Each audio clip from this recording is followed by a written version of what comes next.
Welcome you all.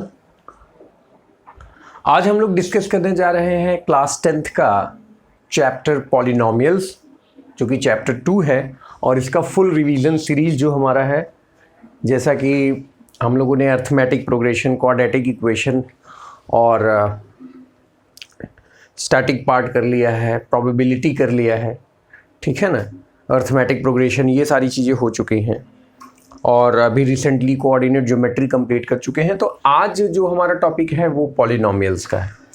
तो I hope आप लोगों ने इससे प्रीवियस जो भी वीडियोस अपलोडेड हैं उनको कंप्लीटली देखा होगा। तो मेन जो टॉपिक है आप बोर्ड पे देख रहे होंगे, सबसे इंपॉर्टेंट पार्ट जो है इसका ग्राफिकल रिप्रेजेंटेशन है, ग्राफ वाला पार्ट है, अभी हम लोग उसको भी देखेंगे। और बेसिक जो डेफिनेशन है पॉलिनोमियल की और उसके टाइप्स, वेरिएशन, उनको कंप्लीट करेंगे। Okay, let's start. First of all, what is polynomial? Polynomial क्या होता है? हिंदी में इसको कहते हैं बहुपद। पॉलिनोमियल क्या है? आपने linear equation with 1 variable, 2 variable, ये सारी चीज़ें सॉल्व किए हैं, आप कर रहे हैं। इससे पहले क्लास 8 में आपने देखा होगा वेरिएबल क्या है, ठीक है ना। तो पॉलिनोमियल मतलब कॉम्बिनेशन है एक तरीके से किसका? एल्जेब्रिक्स नंबर। जैसे एल्जेब्रिक में आपने कौन कौन से पढ़े हैं? एक्स, वाई, जेड, ए, बी, सी, डी, जितने भी वेरिएबल हैं जो बदल सकते हैं, और फिर कुछ कांस्टेंट का के बीच का एक रिलेशन है। और वो रिलेशन कैसे लिखा हुआ है यहाँ पर पहले समझेंगे। यहाँ पर मैंने लिखा है A0, A1, A2 dot dot dot, ऐसे इसी तरीके से। जैसे A0 है, A1 है, A2 है, फिर ऐसे A3 है। धीरे धीरे ये नंबर बढ़ता चला जाएगा और कहाँ तक जाएगा? 0, 1, 2, 3, 4 कहाँ तक जा सकता है? n तक, n नंबर, ठीक है ना, फाइनाइट नंबर है n तक। और अगर मैं यहाँ पर x के पावर की बात करूँ तो x का पावर यहाँ पर n है, फिर अगला पावर n-1 है, नेक्स्ट n-2 है, और फिर धीरे धीरे कम होता चला जाएगा और फाइनली लास्ट में 1 और सबसे लास्ट में 0 हो जाएगा। तो x का पावर 0 कहने का क्या मतलब होता है? x का पावर 0 अगर हो तो x का पावर 0 का मतलब होता है कांस्टेंट। क्या होता है? कांस्टेंट। x का पावर 0 मतलब क्या होता है? 1। तो अगर मैं यहाँ पे 1 लिख दूं तो ये केवल बचेगा an, और an मतलब ये कौन सा टर्म हो जाएगा? कांस्टेंट। मतलब एक पॉलिनोमियल में कांस्टेंट टर्म भी हो सकता है, वेरिएबल टर्म्स भी हो सकते हैं, और उनके साथ जो ये A0, A1, A2, A3 लिखा होता है, इसको हम बोलते हैं कोफिशिएंट। क्या बोला जाता है? कोफिशिएंट। तो सारी चीज़ें मैंने लिखी भी नहीं है, कुछ चीज़ें हमारे साथ डिस्कशन में करते हुए चलेंगे तो बेहतर रहेगा। तो ये क्या है? डिस्कशन का एक पार्ट है, डिस्कस करते हुए चलेंगे, कंप्लीट स्टडी भी आपकी हो जाएगी, ठीक है ना। फॉर एग्जाम्पल मैंने यहाँ पर लिखा है polynomial P of X। What is the meaning of P of X? यहाँ पर जैसे मैंने लिखा था F of X। F of X means function of X। ये पूरा पॉलिनोमियल किसका फंक्शन है? X का, ठीक है ना। यहाँ पर लिखा है P of X। तो P of X का मतलब ये है कि ये polynomial, P for polynomial is the function of X। ये P की जगह Q भी हो सकता है, कोई भी आप ले सकते हैं, Q of X, G of X, जो भी है। बट आपको यहाँ पे समझना जो है वो ये है कि ये जो इनसाइड में लिखा है, इनसाइड ये वेरिएबल है, ये क्या है? आपका वेरिएबल है, मतलब ये बदलता है। जैसे यहाँ पे X है, X का पावर यहाँ पर 7 है, यहाँ पे X का पावर 6 है, फिर 3 है, 4 है। आप इसमें देख रहे होंगे कि 7 के बाद 6 है तो 5 आना चाहिए था। ऐसा कोई ज़रूरी नहीं है। यहाँ पे 5, 3 है, 2 है, फिर 1 गायब ही है, फिर सीधा कांस्टेंट टर्म आ गया। ऐसा कोई ज़रूरी नहीं है। बस आपको ध्यान रखना है कि x के पावर के साथ साथ कोफिशिएंट और कांस्टेंट टर्म, इन सभी चीज़ों का क्या होगा? मिक्सचर होगा। नाउ नेक्स्ट एग्जांपल है यहाँ पर P ऑफ y। इसका मतलब ये पॉलिनोमियल किसका फंक्शन है? y का। तो यहाँ पर y है, यहाँ पे y क्यूब है, 2 है, 1 है, यहाँ पे एकदम बिल्कुल ऑर्डर में लिखा है, ठीक है ना। y का पावर 3, 2, 1, 0, इस तरीके से। अब आप एक बात समझिए, क्या आपने कोई ऐसा देखा polynomial? Let me clear the first. क्या आपने कोई ऐसा चीज़ देखा, आपने ये चीज़ देखने को मिली आपको कि ऐसा लिखा हो कि मतलब polynomial P of X is equal to ऐसा लिखा हो 3x³ - 2 अपॉन x²। मतलब जो x वेरिएबल है वो अपॉन में हो, डिनोमिनेटर में हो। ऐसा कोई आपको इसमें दिखा? या आप अपने पूरी बुक में सॉल्व करते हैं, बुक में क्वेश्चन सॉल्व किए होंगे, आपको कोई डिनोमिनेटर में कोई पावर दिखती है? नहीं। मतलब अगर मैं इसको ऐसे लिखना चाहूँ 3x³ minus 2x to the power -2 ऊपर लिखेंगे तो यहाँ पे नंबर 3 है, लेकिन यहाँ पे जो पावर है वो क्या है? -2 है।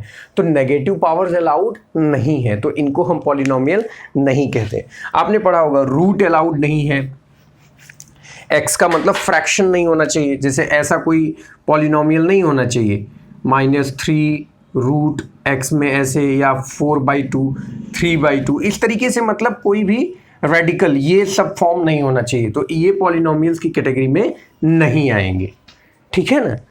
नेक्स्ट है डिग्री। क्या है? डिग्री। डिग्री का मतलब ये है पॉलिनोमियल में, डिग्री का मतलब ये है highest power of variable. Variable का जो सबसे हाईएस्ट पावर होगा वही क्या कहलाएगा? Degree of that polynomial. For example let us से, मैं एक एग्जांपल लिखता हूं, इधर लिख रहा हूं। लेट अस सपोज मैंने लिखा p of x, polynomial p of x 3x power 5 minus 4x to the power -6, ऐसे लिखा है। आप पहले केयरफुली ध्यान से समझना, ये कुछ ऐसा लिखा है इस तरीके से। आपसे मैं पूछूंगा इसकी डिग्री कितनी है, तो आप आंसर क्या बताएंगे?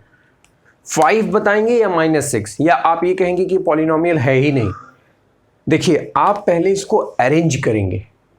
अरेंज इन द सेंस, ये भले 3x टू द पावर 5 लिख रहा है, 3x टू द पावर 5 है, और ये x टू द पावर -6 जो है, जब आप इसको न्यूमरेटर में ले जाएंगे तो ये +6 हो जाएगा। तो ऐसी सिचुएशन में हाईएस्ट पावर क्या दिखाई पड़ रहा है? 6। तो इसकी डिग्री क्या हो जाएगी? 6। यहाँ तक बात क्लियर है? बोर्ड पे सारी चीज़ें मैंने कंप्लीट पहले लिख दी है, लेकिन एक्सप्लेनेशन साथ में सुनेंगे तब समझ में आएगा। ये तो बस मैंने इसे ड्रॉ कर दिया है कि हाँ, हम ये टॉपिक कंप्लीट करने वाले हैं, और चीज़ों को थोड़ा ध्यान से देखा करिए। मैंने ऐसा मतलब क्या बताऊँ कि लिटरली जब मतलब आप कोई चीज़ तब सीख सकते हैं जब आप धीरे धीरे पूरा कंप्लीटली देखेंगे, ठीक है ना। चलिए नेक्स्ट, डिग्री मतलब हाईएस्ट पावर देखना है। जैसे यहाँ पर कोई लिख दे polynomial p of x equal to 2x + 5। अब कोई पूछे इसकी डिग्री क्या होगी, ये मैक्सिमम, तो x का पावर 1 है, यहाँ पर डिग्री क्या लिख देंगे? 1। लेकिन अगर ये x ना होता, केवल ऐसा लिखा होता 7, तो आप कहते x का पावर मैक्सिमम कितना है? 0। तो आप डिग्री क्या बताते? 0। चलिए, आई होप यहाँ तक क्लियर है। नेक्स्ट है मोनोमियल, बाइनोमियल, ट्राइनोमियल, पॉलिनोमियल। मतलब ये है टाइप्स ऑफ पॉलिनोमियल। तो टाइप्स ऑफ पॉलिनोमियल मतलब, टाइप्स ऑफ पॉलिनोमियल कहने का मतलब, मोनोमियल, वर्ड मोनोमियल का मतलब होता है 1। मोनो का क्या मतलब होता है? 1। बाइनोमियल का मतलब होता है 2, और ट्राइनोमियल का मतलब होता है 3। मीन्स जैसे मैं क्या करूं, यहाँ पर लिखा है मोनोमियल, बाइनोमियल, ट्राइनोमियल, तो एक एक करके स्टार्ट करते हैं। इस वाले एग्जांपल में 1 2 3 4 लोग हैं। 1 2 3 4, 4 मतलब 4 टर्म्स हैं। तो एक काम करता हूँ, एक को मैं हटा देता हूँ। अब कितने लोग बचे काउंटिंग में? 1 2 3। तो ये क्या कहलाएगा? ट्राइनोमियल। 3 टर्म्स वाले क्या कहलाते हैं? ट्राइनोमियल। जैसे इसमें 1 2 3 4 5 है, मतलब 3 से ज़्यादा है। जैसे 4 भी होते हैं तो बाई क्वाड्रेटिक पॉलिनोमियल बोला जाता है। उनको क्या बोला जाता है? By quadratic. ये बाई क्वाड्रेटिक, ठीक है ना। तो भी उस पर नहीं जाना है, बस आपको ये ध्यान रखना कि इसको क्या हम बोल देंगे? पॉलिनोमियल कैटेगरी में रखेंगे। लेट अस सपोज मैं इसका 2 टर्म हटा दे रहा हूं, तो अब कितने हो गए इसमें? 3। नेक्स्ट है बाइनोमियल। बाइनोमियल मतलब कितने टर्म आने चाहिए? केवल 2। तो जैसे काउंट करो 1 2, इसमें कितने हैं? 1 2 3। तो ये है ट्राइनोमियल, और ये क्या कहलाएगा? बाइनोमियल। दूसरा एग्जाम्पल भी देख सकते हैं। जैसे अगर मैं दूसरा एग्जाम्पल देखना चाहूँ इसी चीज़ में, जैसे दूसरा एग्जाम्पल देखना चाहें, p of x equal to 3xy, लेकिन नहीं, ऐसे नहीं लिखेंगे, 3xy नहीं है तो यहाँ भी लिखना पड़ेगा +4। तो इसमें भी क्या है? 2 टर्म है। तो ये क्या कहलाएगा, बाइनोमियल। मोनोमियल में एक टर्म होना चाहिए, लेट अस सपोज ये है, या फिर आप इसे ले लीजिए, या फिर दूसरा एग्जांपल लिखूं p of x equal to 3 होना चाहिए, या 31 हो लेट अस सपोज एक नंबर। तो यहाँ पे कितने हैं, केवल एक टर्म है, तो ऐसे लोगों को क्या कहा जाता है, मोनोमियल। तो मोनोमियल, बाइनोमियल और ट्राइनोमियल, ये सारी चीजें क्लियर हो गई। नेक्स्ट जो चीज आती है वो है लीनियर पॉलिनोमियल, क्वाड्रेटिक, क्यूबिक, और वही बाई क्वाड्रेटिक जो मैं बता रहा था। देखिए लीनियर पॉलिनोमियल का मतलब ये है कि उसमें लेट अस सपोज पॉलिनोमियल आपने लिखा p of x equal to 3x plus 2। तो यहाँ पर x की पावर क्या है, 0, यहाँ पर x की पावर कितनी है, 1। तो x का मैक्सिमम पावर कितना है, 1, मतलब डिग्री कितनी है, 1। तो ऐसे पॉलिनोमियल को बोला जाता है लीनियर पॉलिनोमियल। कौन सा, लीनियर पॉलिनोमियल। नेक्स्ट है क्वाड्रेटिक पॉलिनोमियल। तो क्वाड्रेटिक पॉलिनोमियल वो पॉलिनोमियल होते हैं जिसमें x की मैक्सिमम पावर क्या होती है, 2 होती है। तो यहाँ पे x की मैक्सिमम पावर कितनी है, 2। तो ये हमारा हो जाएगा क्वाड्रेटिक पॉलिनोमियल, ठीक है ना।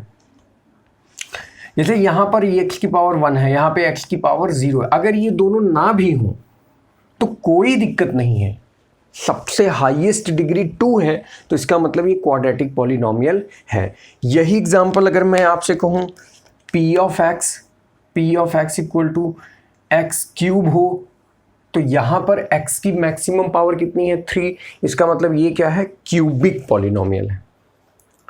Till this point you all are clear, यहाँ तक समझ में आ गया, ठीक है।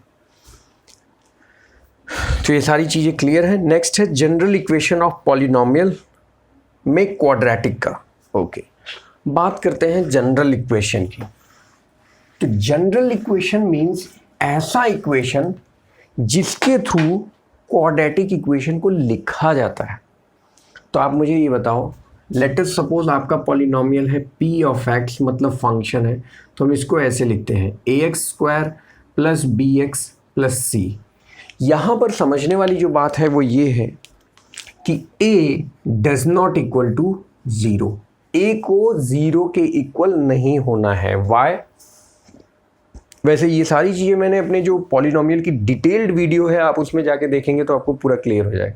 जो डिटेल वीडियो है पॉलिनोमियल चैप्टर का, उसमें मैंने ये सारी बातें समझाई है। a 0 हो जाएगा तो ये x² भी क्या हो जाएगा, 0 हो जाएगा। तो ऐसी सिचुएशन में क्वाड्रेटिक रहेगा ही नहीं। b एंड c ये क्या कहलाते हैं, कोफिशिएंट। तो a b c क्या कहलाते हैं, कोफिशिएंट। अभी इसके बारे में हम लोग डिटेल में आगे डिस्कशन करने वाले हैं, जब हम क्वाड्रेटिक इक्वेशन का sum of zeros, product of zeros और क्यूबिक पॉलिनोमियल के लिए सम ऑफ ज़ीरोज़ और वो सारी डिस्कशन करेंगे, तो उसमें आपको पूरा डिटेल में समझाऊंगा। बट अभी फ़िलहाल आप इतना देख लीजिए। नेक्स्ट है ज़ीरोज़ ऑफ पॉलिनोमियल। ये इंपॉर्टेंट टॉपिक है क्योंकि इसका ग्राफिकल और ये सारी चीज़ें आपको समझना बहुत ज़रूरी है। देखिए फॉर एग्ज़ाम्पल, मैंने आपसे कहा एक पॉलिनोमियल है py equal to 3y plus 2। मैंने 3y प्लस 6 कर लेते हैं एक बार समझने के लिए। मैं आपसे कहूँ कि मुझे py की वैल्यू 0 चाहिए, इसकी वैल्यू 0 आनी चाहिए, तो मैंने रख दिया इसको 0 को इक्वल और यहाँ लिख दिया 3y प्लस 6। तो यहाँ से -6 आप लिख सकते हैं और इसको लिख सकते हैं 3y। From here y equals to -2। ये y की वैल्यू जो हमें -2 मिलती है, इससे मतलब क्या निकलता है, एक बार समझ के देखते हैं। y की जगह पे आप -2 रखो तो देखो ये कितना हो जाएगा, -6 प्लस 6, और 6 माइनस 6 क्या आ जाएगा, 0। मतलब किसी भी पॉलिनोमियल के लिए वेरिएबल्स की वो वैल्यू, आप वेरिएबल्स की वो वैल्यू सेलेक्ट करो जिससे इस पॉलिनोमियल की वैल्यू 0 आ जाए, वो उसका ज़ीरोज़ कहलाता है। उसको क्या कहेंगे, ज़ीरोज़ ऑफ दैट पॉलिनोमियल। यहाँ पर पॉलिनोमियल है p ऑफ x, मैंने दूसरा एग्जांपल लिया है। If you put x equal to 2, अगर आप यहाँ पर x की वैल्यू 2 रख दो तो ये हो जाएगा 4 2 8, और 8 माइनस 8 क्या हो जाएगा, 0। तो यहाँ पर ये जो पॉलिनोमियल पी वाई है ये क्या हो जाएगा 0। समटाइम्स व्हाट हैपन, हम पी ऑफ एक्स को किसके इक्वल लिख देते हैं वाई के, मतलब ये वैल्यू किसकी है वाई की, कोई एक वैल्यू मिलेगी जिसको क्या कहते हैं वाई। तो जीरोस क्लियर है, जीरोस क्या होता है किसी भी पॉलिनोमियल का, जीरोस क्या होता है किसी भी पॉलिनोमियल का, जिस पे अगर आप वो वैल्यू रखते हैं उस पे रखेंगे उस वैल्यू को उस वेरिएबल के, और ऐसा नहीं है कि ये केवल एक है, ये और बड़ा भी हो सकता है। इन द सेंस कहने का मतलब ये है कि लेट अस सपोज हमने एक let us suppose y equal to 3x power 5 minus 4x power 4 plus 3x cube minus 11x plus 12x minus 3 ये लिया, और इसमें हम x की वैल्यू कुछ रखते हैं, x की वैल्यू आप कुछ भी रखें, लेट अस सपोज एग्जांपल 2 3 4 5 6 7 8 जो भी है फ्रैक्शन में या कोई भी ऐसा नंबर नेगेटिव में भी रखें, x इक्वल टू -1 रखें, -2 -3 ऐसा कुछ भी रखें। तो उन वैल्यूज़ के लिए अगर मान लो इसकी वैल्यू 0 आ जाए तो ये पॉलिनोमियल का क्या कहलाएगा, वो जीरोज कहलाएगा। क्या कहलाएगा, जीरोज ऑफ दैट पॉलिनोमियल। तो I hope till this point you all are clear. मैंने बोर्ड को कम्प्लीटली क्लीन कर दिया है क्योंकि ये टॉपिक आपके लिए समझना बहुत ज़रूरी है, और हम लोग डिस्कस करने जा रहे हैं कि किस तरीके से हम पॉलिनोमियल का ग्राफिकल ज़ीरोज़ पता लगाते हैं, मतलब ग्राफ में किस तरीके से ज़ीरो को आइडेंटिफाई किया जाता है। तो क्लियरली पहले आप इसको देखिए, इसके बाद हमारा 3 टॉपिक और बचता है, मतलब ज़ीरोज़ फाइंड आउट करना क्वाड्रेटिक के लिए और क्यूबिक के लिए और रिमाइंडर थ्योरम, और तीनों फिर चैप्टर क्या हो जाएगा, ख़त्म हो जाता है। चलिए देखिए, फर्स्ट है मैं कौन से ग्राफ से स्टार्ट करूं, मैं लेट अस सपोज इस ग्राफ से स्टार्ट करता हूं। आपको सिर्फ ये देखना है कि यहां पर मैंने लिखा है सब में ये वाली जो एक्सिस है ये y है, सब वर्टिकल क्या है y है, और जितनी भी हॉरिजॉन्टल है वो क्या है x है। तो y वाली कौन सी है, वर्टिकल वाली, और जो हॉरिजॉन्टल है वो कौन सी है, x की। मतलब जो ग्राफ प्लॉट हुआ है वो हुआ है polynomial is the function of x, और सामने कुछ x के फॉर्म में कोई वेरिएबल लिखा है। तो ये जो p ऑफ x लिखा है वो किसकी वैल्यू है, y की। बात समझ में आया, मतलब आपने ऐसा देखा होगा ना, जैसे ऐसे मान लो लिखा है ऐसे, तो मैं क्या करूँगा, x की अलग अलग वैल्यू के लिए इसका ग्राफ बना होगा, अलग अलग ग्राफ बना है। मान लो किसी x के लिए कोई मैंने x की वैल्यू रखी, फॉर एग्जांपल जैसे यही अभी लिया था, सिंपली यही देख लो, मैंने क्या किया यहाँ पे x की वैल्यू 4 रखी, तो p ऑफ x की वैल्यू क्या आ रही है, 0। तो p ऑफ x की वैल्यू यहाँ 4 रखेंगे तो 4 2 जा 8 माइनस 8 0। तो p ऑफ x की 0 आने का मतलब ये है कि y की वैल्यू क्या आ रही है, 0। मतलब उस पॉइंट पर x इक्वल टू 4 पर जो वर्टिकल एक्सिस होगा, मतलब जो वर्टिकली होगा, जो वैल्यू बता रहा है वर्टिकल, यहाँ पे 0 होता है, तो फिर यहाँ 1 2 3 ऐसे, और इधर -1 -2 -3। तो एट x इक्वल टू 4 पे y की वैल्यू क्या होगी, 0, मतलब वो पॉलिनोमियल की वैल्यू क्या होगी, 0। तो एक्चुअल में ये जो मैंने y लिखा है ये एक्चुअल में क्या है आपका p ऑफ x, सारे क्या है p ऑफ x। आपको एज्यूम कर लेना है, थोड़ा सा मैंने स्पेस को देखते हुए कम लिखा है। नेक्स्ट, आपको ग्राफ क्या देखना है, ध्यान से सुनिए बात। आपको ग्राफ में ये देखना है कि अगर लिखा होगा p of x is equal to something, कुछ भी लिखा हो, ये लिखा है और कुछ आगे लिखा है, या y इक्वल टू ऐसे करके p ऑफ x और कुछ लिखा है, आपको सिर्फ ये देखना है कि वो ग्राफ जो बना है वो x एक्सिस को कितनी बार कट कर रहा है। तो x एक्सिस कौन सा होता है, ये वाला। ध्यान रखना मैं x एक्सिस की बात कर रहा हूँ। अगर लेट अस सपोज किसी डायग्राम में इसको चेंज कर दे, कुछ ऐसा बना दे, कह दे कि नहीं ये हमारा x एक्सिस है और ये y एक्सिस है, तो आपको सतर्क रहने की ज़रूरत है। मैं अभी कह रहा हूँ x एक्सिस की बात, तो आपको ये x एक्सिस मानना है, जैसा लिखा होगा तो आपको x वाली लाइन को पकड़ लेना है। अब इस ग्राफ को आप गौर से देखिए, यहां पर ये ग्राफ इसको कितनी बार कट कर रहा है? 2 बार। देखो यहां पर 2 बार कट किया इसने, तो ये 2 बार कट होने की वजह से इसका टोटल जीरोस कितना है? इसमें 2 जीरोस। इसमें टोटल कितने जीरोस हैं? 2 जीरोस हैं, क्योंकि इसने एक्स एक्सिस को कितनी बार कट किया? 2 बार। इस क्वेश्चन में देखिए, ये ग्राफ यहां से चालू होता है, तो एक बार यहां पे कट हुआ, फिर यहां पे एक्स एक्सिस को कट किया, एक बार इसने वाई को भी कट किया है यहां पर, ध्यान रहे। लेकिन हमने कहा कि हमें काउंट करना है सिर्फ अपना एक्स एक्सिस वाला, तो इसके भी कितने जीरोस हो जाएंगे? केवल 2। कितने जीरोस होंगे? 2। नेक्स्ट, इस वाले ग्राफ को ध्यान से देखेंगे तो इसने एक्स एक्सिस को कितनी बार कट किया है? केवल 1 बार। इसने केवल 1 बार कट किया है, तो यहां पर जीरोस की वैल्यू कितनी हो जाएगी? 3। ये कितनी हो जाएगी? सॉरी, मैं क्या थर्ड लिख दिया, मतलब क्वेश्चन समझ के 1। यहाँ पे जीरोस की वैल्यू कितनी हो जाएगी? 1, क्योंकि ये वाला जो ग्राफ है एक्स एक्सिस को कितनी बार कट कर रहा है? केवल 1 टाइम्स। नाउ नेक्स्ट, इसको गौर से देखिए। यहां पर ग्राफ, थोड़ा सा मैं बोर्ड क्लीन कर दे रहा हूं ताकि आपको साफ क्लियरली दिखे। यहां पर ग्राफ यहां से चला तो एक बार कट यहां हुआ है, लेकिन हमको देखना था एक्स एक्सिस वाला, तो एक्स पे इतनी कितनी बार कट किया है? केवल 1 बार। तो ये इसका भी जीरोस कितना होगा? 1। यहां पर देखिए, ये इसने कट किया 1 बार, फिर यहां पर कट हुआ 2 बार, फिर यहां कट हुआ तीसरी बार, और यहां कट हुआ 4 बार। टोटल एक्स एक्सिस को कितनी बार कट किया गया है? 4 टाइम्स। तो ऐसी सिचुएशन में इसके पास जीरोस कितने होंगे? 4। ठीक है। नेक्स्ट, यहां पर एक्स एक्सिस को कितनी बार कट किया गया है? 1 बार।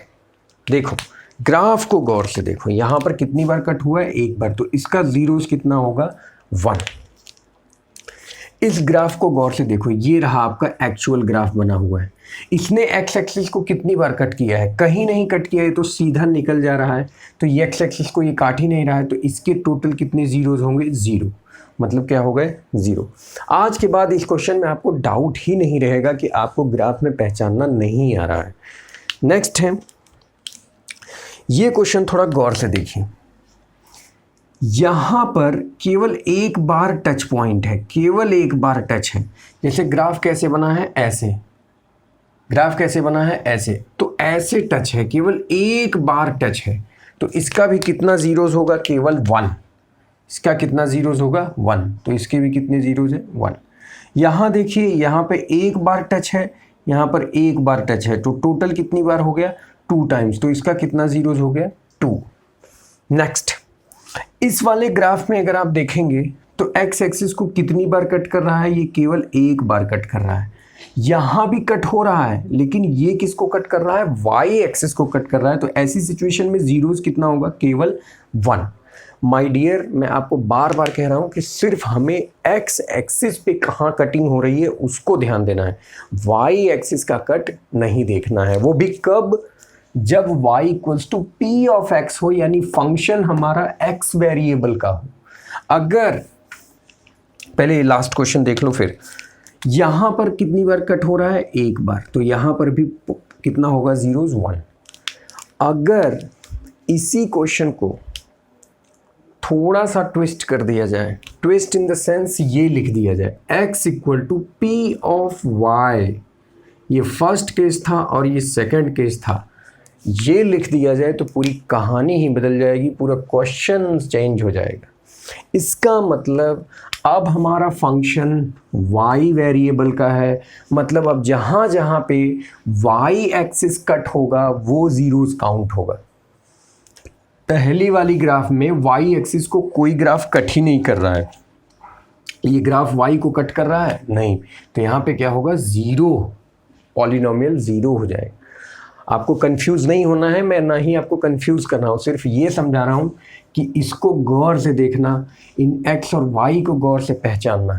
अगर फंक्शन p ऑफ x लिखा है तो ये y is equal to P of x का मतलब वेरिएबल x के फॉर्म में है। जहाँ जहाँ x एक्सिस कट हुआ होगा वो ज़ीरोज़ के पॉइंट बताएंगे। लेकिन अगर ऐसा लिखा है तो जहाँ जहाँ y कट हुआ होगा वो ज़ीरोज़ बताएंगे। तो यहाँ पे y कितनी बार कट हुआ है 1, तो इसका ज़ीरोज़ 1। यहाँ पर y कितनी बार कट हुआ 1, तो इसका भी आंसर 1। यहाँ पर y कितनी बार कट हुआ है 1, तो इसका आंसर कितना हो जाएगा 1। देखिए 4 से हम सीधा कहाँ आ गए 1 पे, अगर क्वेश्चन बदल दे। इसमें देखें तो y पे कट हो रहा है, जैसे एक जगह यहीं पर कट हो रहा है, ठीक है ना। इसमें y पे कहाँ कट हो रहा है, यहाँ पे कट हो रहा है। इसमें तो y पे कट हो रहा है, यस ये रहा, तो इसका भी आंसर कितना हो जाएगा 1। यहाँ पर भी एक बार कट हो रहा है, यहाँ पर y कट हो रहा है नहीं, तो यहाँ पे आंसर क्या हो जाएगा 0। और यहाँ पर y कट हो रहा है, यस दिस पॉइंट पे, तो इसका आंसर कितना हो जाएगा 1। तो इन द सेंस मैं आपको सिर्फ ये बताना चाह रहा हूँ कि अगर ये खेल है, इसमें कोई चेंजेस आएगा तो यहाँ पर काफ़ी कुछ बदलने वाला है। तो till this point I think you all are clear. हम लोग नेक्स्ट वीडियो में क्वाड्रेटिक इक्वेशन, रिमाइंडर थ्योरम और उसके बारे में डिस्कशन करेंगे, ठीक है ना। तो ये थोड़ा एक लंबा वीडियो है, आई होप आप इसको कम्प्लीटली इंजॉय किए होंगे। और प्लीज़ कमेंट सेक्शन में ज़रूर बताइएगा कैसा लगा। लास्ट तक आप पूरा वीडियो कम्प्लीटली वॉच करिए और फिर हमें रिव्यू बताइए, ठीक है ना। चलिए, होप आपकी प्रिपरेशन अच्छी चल रही। बोर्ड एग्जाम में एकदम फाड़ के रख देना है, एकदम फोड़ के रख देना है, ठीक है ना। बिल्कुल टेंशन मत लीजिए, जब प्रैक्टिस सीरीज आएगी, मैं सिर्फ मैथ की बात कर रहा हूँ अभी फ़िलहाल, मैं मैथ पे ही ज़्यादा फोकस कर रहा हूँ। आपका मैथ का कोई पार्ट वीक न हो तो उसको आप यहाँ से क्लियर कर लीजिए, ठीक है ना। चले, we will meet in another video. Thank you for watching, right.